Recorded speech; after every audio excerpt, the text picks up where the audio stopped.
After experiencing the Asian financial crisis in 1998, Indonesia is currently the largest economy in Southeast Asia, and the only ASEAN country that is a member of the G20. Due to its abundant and diverse natural resources, a youth-dominated population, and political and macroeconomic stability.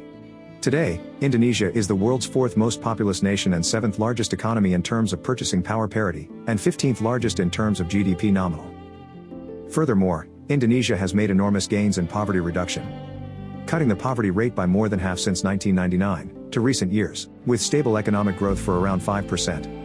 And low inflation rate. The PricewaterhouseCoopers, PwC, projected Indonesia as the fourth global economy superpower by 2050 after China, India, and USA. With its economy impacted by the pandemic, Indonesia went from upper middle income to lower middle income status as of July 2021. Sadly, the pandemic also partially reversed recent progress in poverty reduction, from the record low of 9.2% in September 2019, to 9.7% as of September 2021. As economy is now recovering, supported by growing commodity exports, and accommodative fiscal policy to weather the pandemic. As the result, Indonesia returns as upper middle income by $4,690 per capita as of March 2022, and slightly higher compared to the situation before the pandemic. To achieve the goal of economic success, the Indonesian government is now focusing on three big steps economy priority programs. The first stage, Indonesia builds infrastructure to strengthen competitiveness by lowering logistics and transportation costs. And then, the second stage is to develop a state-owned raw material-based processing industry. Following that, Indonesia will focus on developing service industry. However, Indonesia economy growth is now shadowed by the external factors, such as world economic slowdown, increasing global inflation, and the trend of trade protectionism, have put pressure on Indonesia economy as the consequence of Russia-Ukraine war.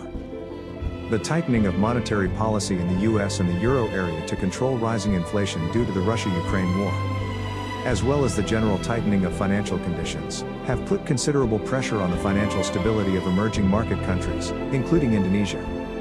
The signals of capital outflows, and the increasing of commodity prices especially in those countries with large current account deficits, such as Argentina and Turkey, have occurred since the beginning of this year. On the contrary, a country like Indonesia takes advantage of the increase in commodities and experiences a positive trade balance and just suffer in low inflation rise. If one were to look at key macroeconomic indicators such as growth, inflation and foreign reserves, the Indonesian economy offers no real reason for concern. As of Q1 2022, the economy grew around 5%, inflation is around 4.7%, deficit is under 3%, and the trade balance is positive.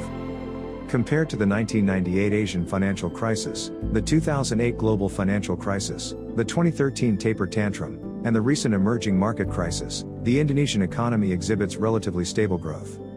In addition, Indonesia's external debt level is also relatively low, around 40% of GDP, compared to 116% during the 1998 Asian financial crisis. Following that, the interesting fact about Indonesian debt is the fact that their debt is actually national bonds denominated in local currencies.